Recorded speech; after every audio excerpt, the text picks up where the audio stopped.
Hey, you awesome folks! Thanks for taking this journey of discovery with your guide, Keith Haney.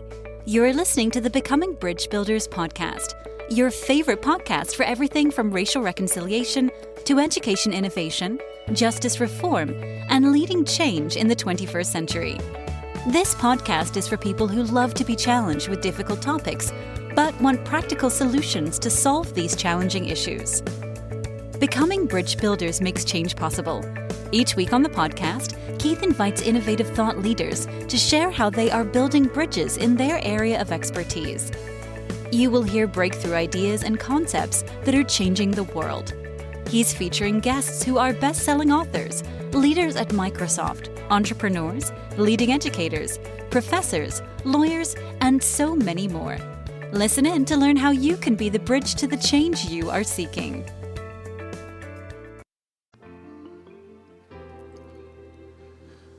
My guest today is Adrian Knight. Adrian is an accomplished acquisition entrepreneur, adventurer, and endurance athlete. Adrian buys and sells businesses for a living and has used his acquisition skills to build a multi-million-dollar children's education group from the ground up in less than 3 years. He spent almost a decade traveling the world to run away from his addictions and inner demons. It was only when he started to be true to his authentic self and prioritizing his personal development and well-being that his life started to turn around.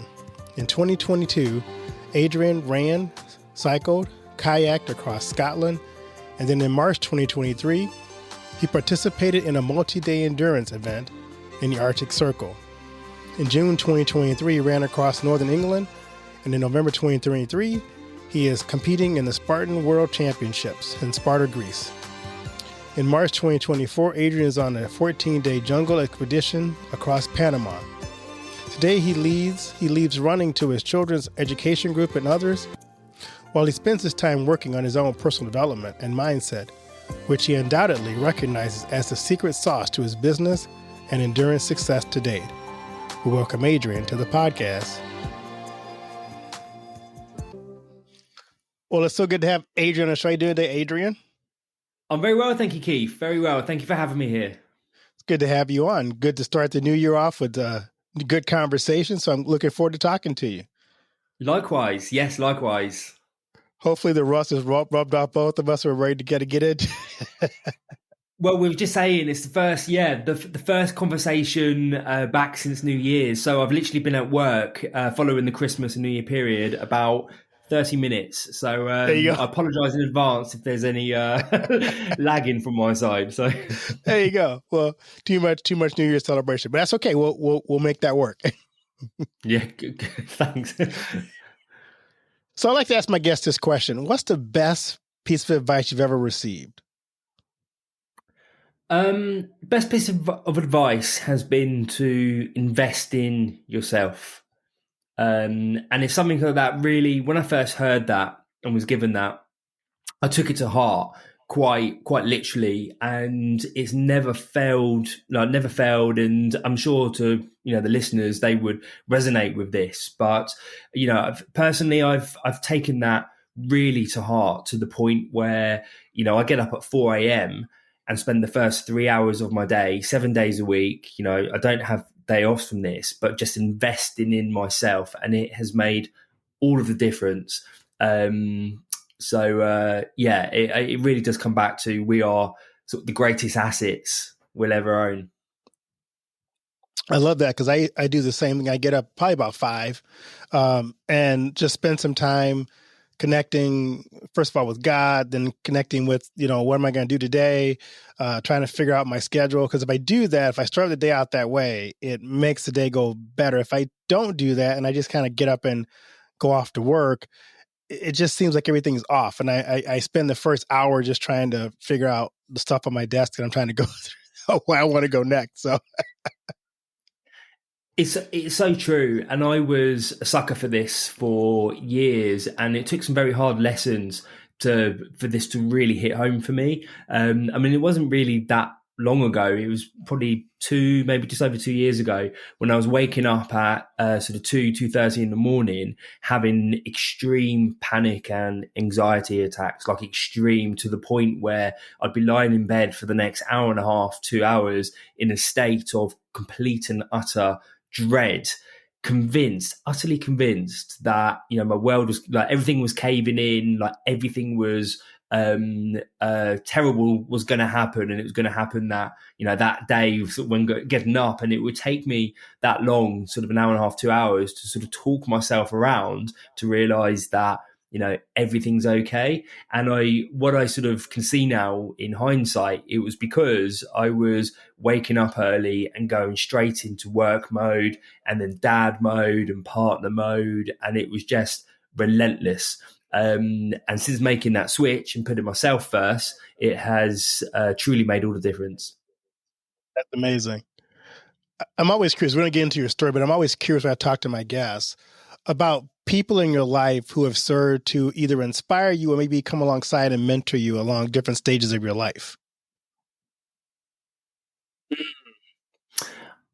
It's interesting. I think about this a lot, and I'm one of those people who, like, but there's a big sort of craze at the moment about like coaching, for example, and you tend to see a lot of it on social media. But I've always had not just one coach, but like multiple coaches in different areas of my life, like throughout my life. So, for example, right now I've got a award-winning bodybuilder who I work with on the fitness side of things. And even though I'm not a bodybuilder, I'm couldn't be further from a bodybuilder.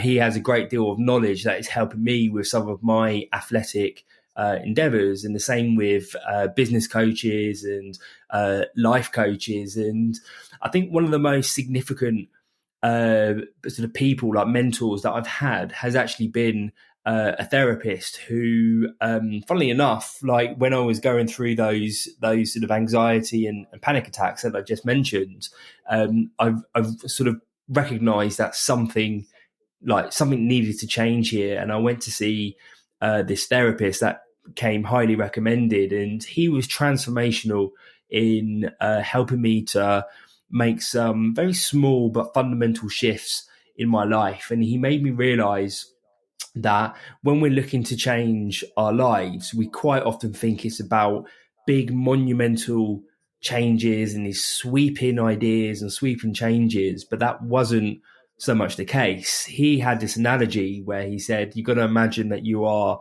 an oil tanker and you're moving along, and if you make a 1 degree sort of change in your direction over a period of sort of thousands and tens of thousands of miles, that oil tanker is going to be in two very different places, probably different, sort of other sides of the world from each other. And he just made me realize that, change is a fascinating thing. We as humans, we tend to despise it. We're scared of it, but it's not nearly as scary as it can be. And I think he made me realize that it's in our nature to change, and it's okay to change. I love that. I always try to work with a lot with organizations. And I said, if you really want to make a monumental shift, just do a 1 degree change in your true north. And you'll see amazing results if you just make that small degree. We always think about, like you just said, change in a monumental way of, I got to change 90% of my life. Well, that's not going to happen. But you might be able to change 1 degree of your life, and it may have a huge impact on the direction of your life. Absolutely. And because we tend to think in, when making these changes, that they are monumental changes, they are like, we blow them up so much in our mind that all we do is paralyze ourselves. And so no change happens. And the only change that does happen is the changes that are forced upon us from, external circumstances, whether that be all of a sudden you have a health condition, cancer scare, a variety of different things. You're made redundant, you're out of a job now. Like, it's those external changes. But I think having control of that internally and recognizing that it's not about big sweeping changes, it's about those smaller ones that can make all the difference. Love it. So I read your bio, and your story was fascinating to me. So I'd like if you want share your story with the audience. Kind of tell us about your journey. Absolutely. So I'll try to be as sort of concise as I can, Keith, because it's multifaceted. But a long story short, I've always been an entrepreneur. Professionally, now I buy and sell businesses. I typically buy, add value to them, and then sell them. However, I've used that sort of skill set to build a small group of companies in the children's education space. So we've gone from a standing start to sort of like a multi-million revenue group. It literally took 24 months to get up to that scale, and we currently educate 10,000 under 5-year-olds every academic term here in the UK. It took me a long time to get there. Like the precursor to that was that I had 12 failed startups.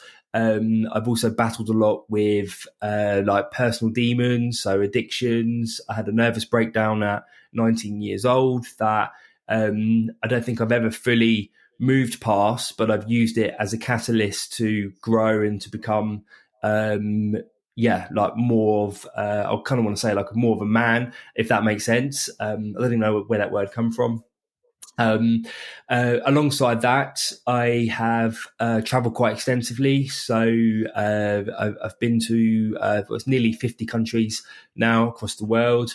I'm in a place where I participate in fairly extreme endurance events. So last year I was in the Arctic Circle. I was also in the Spartan Race World Championships in Sparta, Greece.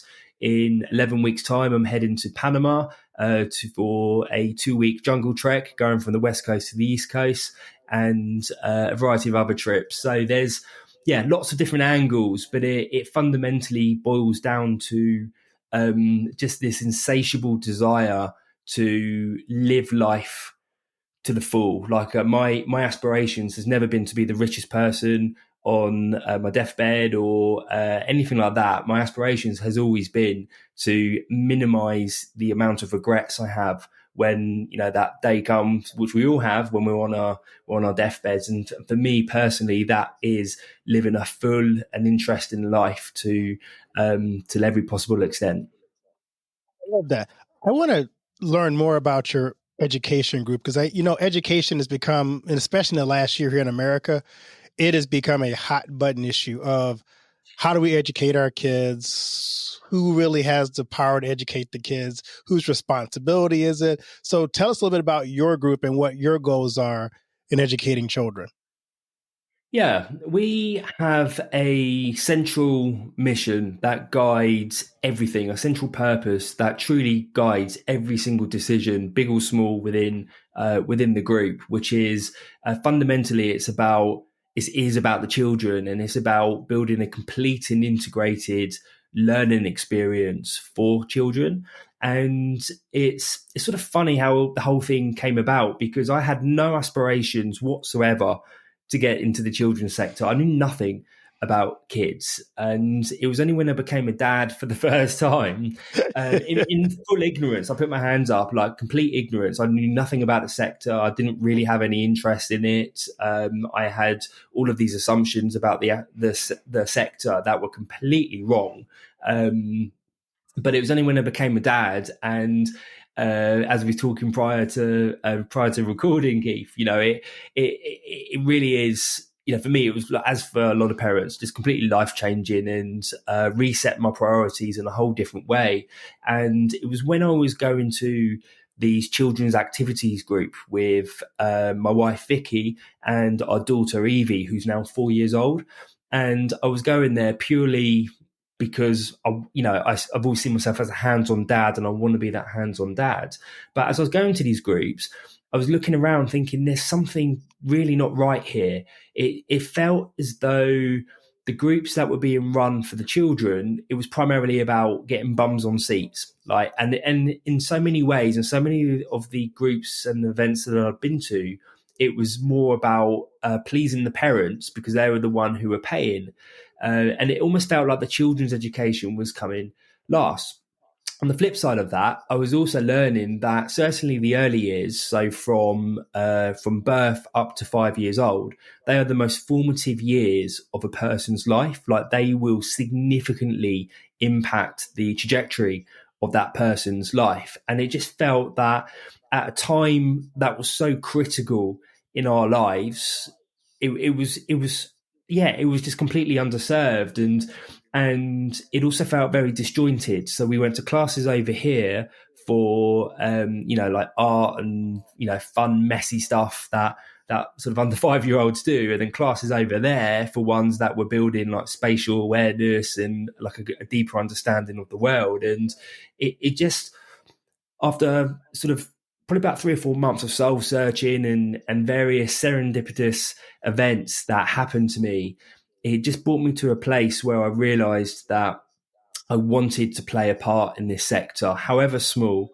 I had no aspirations of building a group. I had no aspirations of having like a real commercial entity here, other than I just wanted to touch these children's lives. And if I'd done just one children's lives in a positive way, metaphorically speaking, then it would have all been worth it. And fast forward, it's now just over 3 years, and no one's more surprised than me that we are where we are, and we're educating children at the scale that we are. And the most exciting thing about the whole sort of place is that we've barely got started. Like, we've barely scratched the surface here, and it just so happens to have come at a time when there is a lot more spotlight on children's education, and certainly seeing the effects of COVID and how that's impacted our kids and the lockdowns. It's a pretty scary time, I think. So I know your system's probably a little different than ours. So explain to me, when you got this education group, how does that work we have public school, private school, kind of tell me how that fits into that sector of private versus public school. Absolutely. So we also have private and public school, and our children in England, they go to it's called primary education. So essentially like sort of kindergarten, I believe. Normally when they're 4 or 5 years old. So there's this gap from newborn up until 5 years old, where children are fundamentally with the parents, and you have a lot of parents that work, so they go into like nurseries or preschool settings. Now, the government here publishes an academic framework at all levels of education. So from sort of early years all the way up to higher levels of educations, degrees, PhDs, etc. And in the UK, our framework for under 5 year olds is called EYFS. So it's the early years foundational system, like framework. And that framework has 7 objectives. So 7 key areas where our educational institutions need to be developing our children. So you have, for example, mathematics, you have speech and language communication, you have sort of spatial awareness and understanding the world. And these are like the core areas where all academic and non-academic institutions that serves children, they're measured against. And so with Spectacular Group, which is the name of my children's education group, the original idea, and it hasn't changed at all, was to have essentially like a suite of children's brands that cover each one of those 7 key areas. So we currently have our 2 main sort of flagship brands, one which is focused on speech and language communication for under 5 year olds. So we're squarely on like hitting one of the educational objectives, and the other one, which is music and movement. So again, it's like understanding the world, it's developing like social skills and like children together. And so the idea was to have 5 more brands that sit alongside each other. But then what we can do with a bit more of a commercial hat on is start to centralize operations. It's to bring the whole learning experience together, rather than being this disjointed sort of experience and business, we could bring the whole thing together and in fact, begin to do things such as, we can offer like a single ticket where a parent can take their children to all of the classes, so covering the whole framework. We can interlink classes rather than compete against them. We can bring the whole thing into one place, which I believe will have a sort of a synergistic impact on our kids and their education and how they develop as people. Every entrepreneur always is trying to solve a problem. So what gap does your children's education group solve in your community? Stay with us. We'll be right back. And now a word from one of our sponsors, For Freedom Mobile.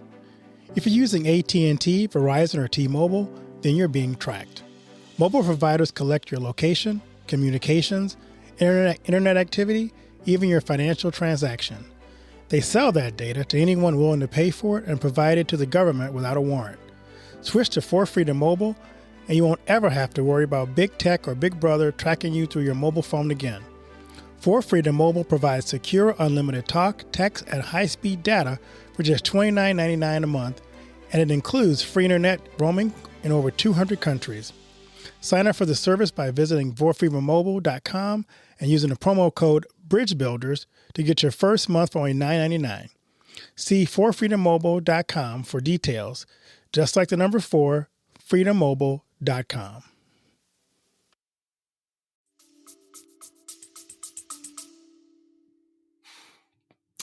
I think it's, in terms of the gap, it's fundamentally the children's education. Like, there are gaps between our children's education and the institutions that are delivering that education. And I hate to say it, and I don't believe it's exclusive to the UK. I think this is a worldwide thing. It's a very hard gap to fill, but there is a gap. And particularly in the UK, there's very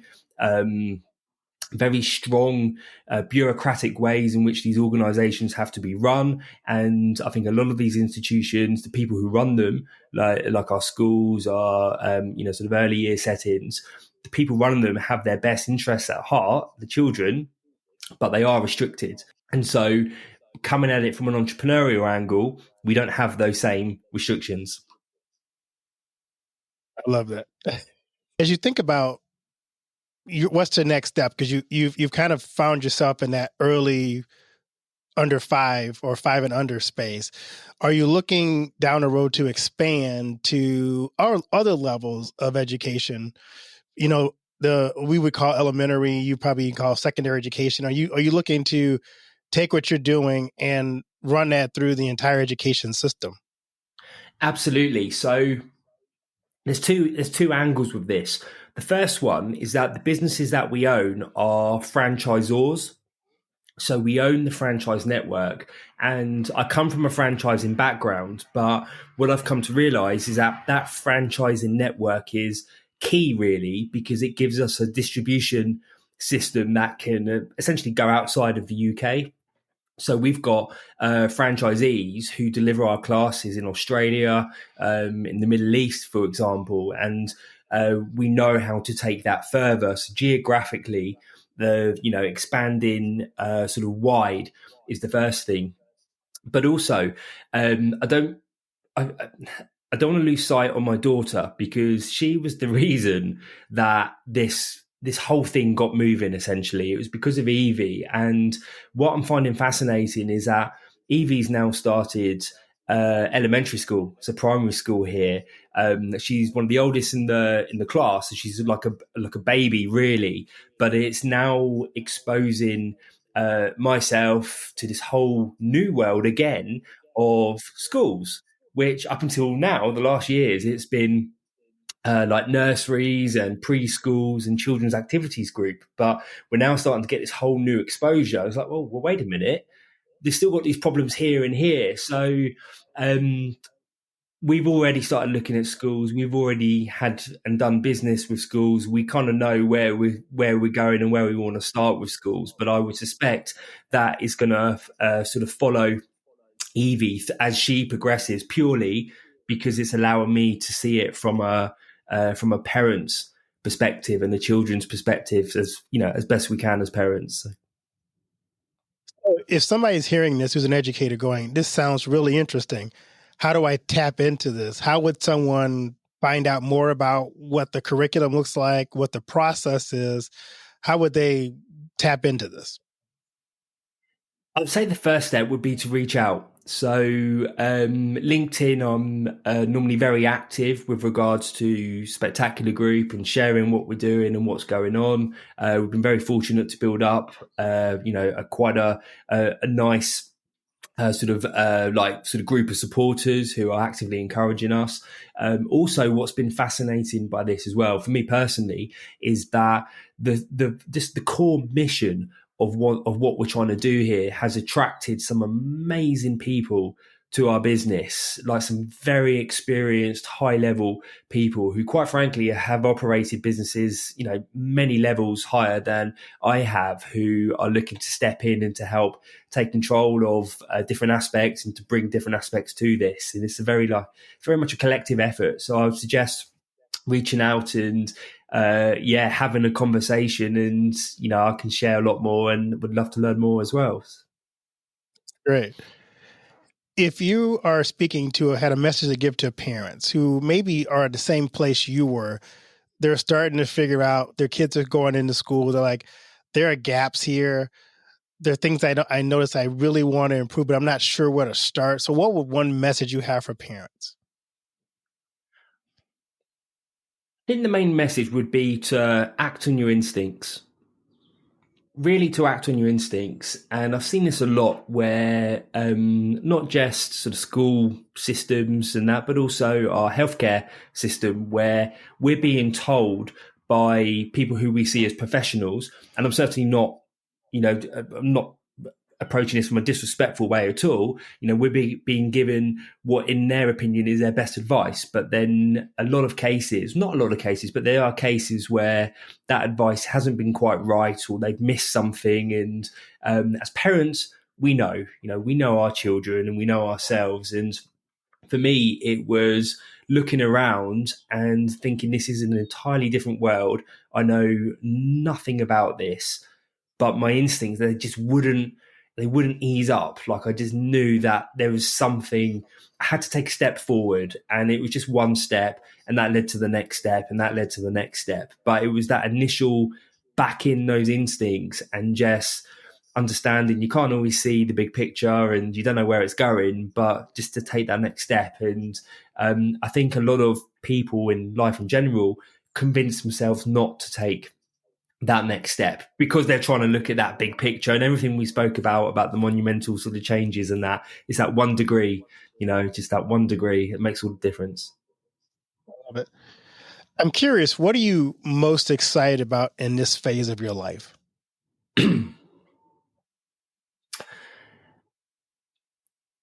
I've never been asked that question, Keith, but I really like it. What I'm most excited about is I'm 38 years old. Next year, next September, I'm 40, and I kind of feel like it's this fine balance where there is a good 20 years of experience, like real world experience behind me, and I've been fortunate to live a lot of life and to go and experience a lot of stuff. But on the other side of that, I feel like I've got the energy of a 25-year-old as well, and so there's still a lot of hence some of these like stupid adventures and stuff like that. I feel like there's a nice sweet spot there of experience and energy to make stuff happen and to move stuff, but also the self-awareness that I can't do it by myself. I really don't know everything, and I'm quite happy to put my ego aside to do what's best for the children, for the group, for whatever aspect of life it is. Ultimately, it's about that. What's best for this rather than what's best for me. So, just sort of making the most of that, really. Right. I love to ask my guests this question. You've accomplished a lot so far. you are on a path to do some really interesting things. When it's all said and done, what do you want your legacy to be? So, the reason so I've been having this conversation about legacy all Christmas. So I've How got funny. it's so funny you brought, this question has come up and we're having this discussion because I've been having this conversation all Christmas. So I've got a group of like mindset coaching clients that I work with, and we've been discussing it like all Christmas, literally, about legacy and meaning. And I've certainly noticed a shift in me when I first started. One of the most, well, probably the most influential book I've ever read in my life has been Stephen Covey's 7 Habits of Highly Effective People. And in his other writings as well as that book, he talks a lot about legacy and meaning. And so that was a major driving factor for me when I was in my early 20s. But as I approached like late 30s, sort of early 40s, legacy has also almost fallen to the bottom of the list, in the sense that like I took my daughter Evie out this morning into town, and we walked past this church, and it had like a sundial on there for the clock, and the imprint was 1727. And then we walked past another building where it had established, like, I think, like 1789. And I was thinking about that, thinking, how many names do I know from that era?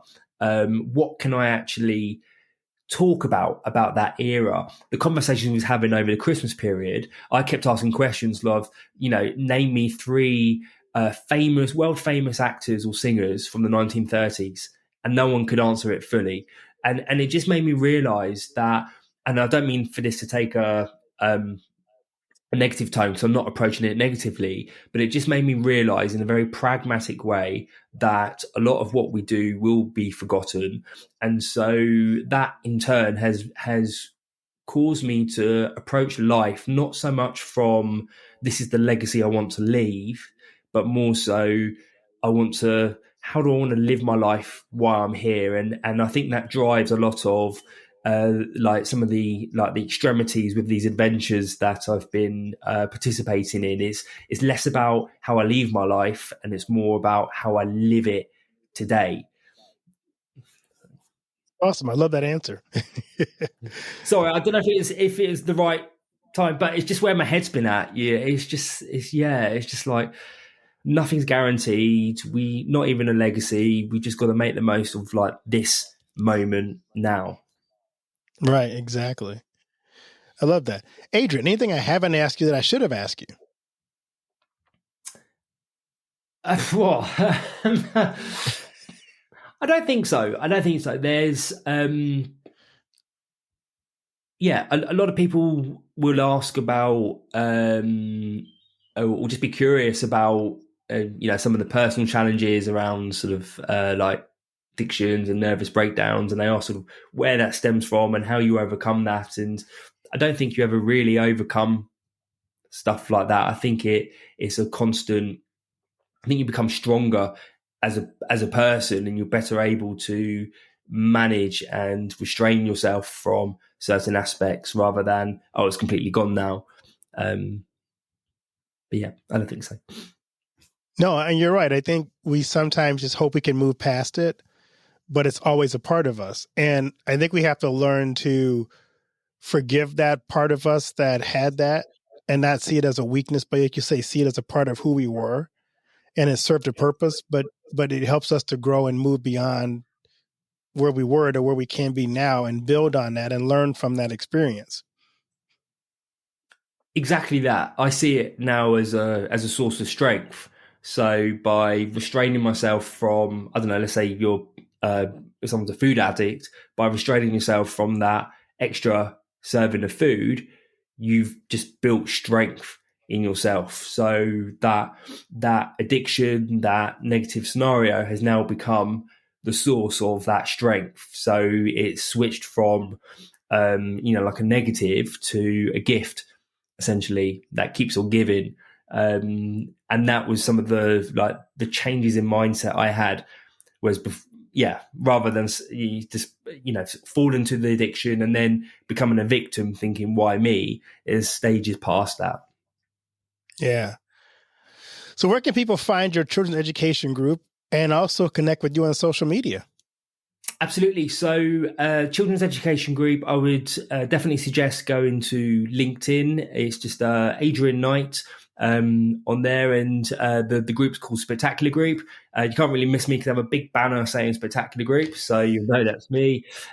Personally, I'm very active on Instagram, so I post on there several times a day. I try to share as much as I can about what's going on, the good and the bad, both in terms of like buying and selling businesses, Spectacular Group, and just life in general, really. And the best handle for that is Adrian J. Knight.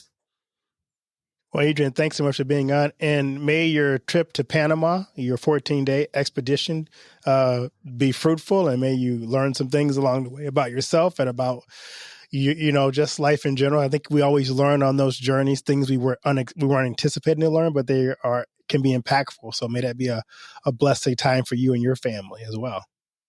Thank you so much. And that's exactly why I do them. It's about how I learn and grow as a person. Well, have a blessed new year, and may God shower you with riches this year. You too, Keith. Thank you so much.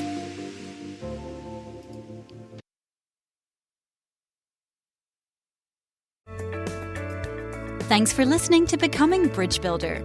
If you enjoyed this episode and want to help support the podcast, please subscribe and share it with others. Post about it on social media or leave a rating and review.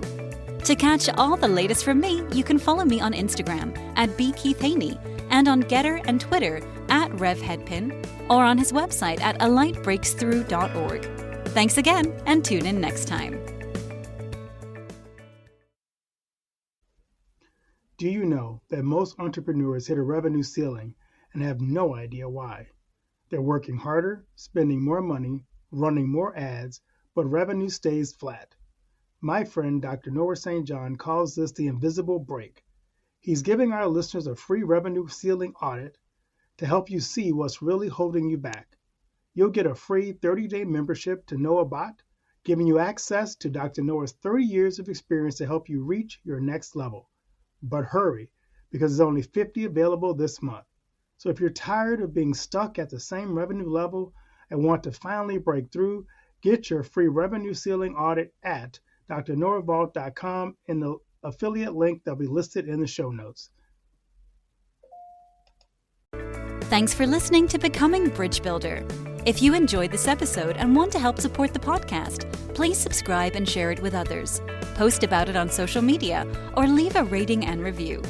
To catch all the latest from me, you can follow me on Instagram at @bkeithhaney and on Getter and Twitter @RevHeadpin. Thanks again, and tune in next time.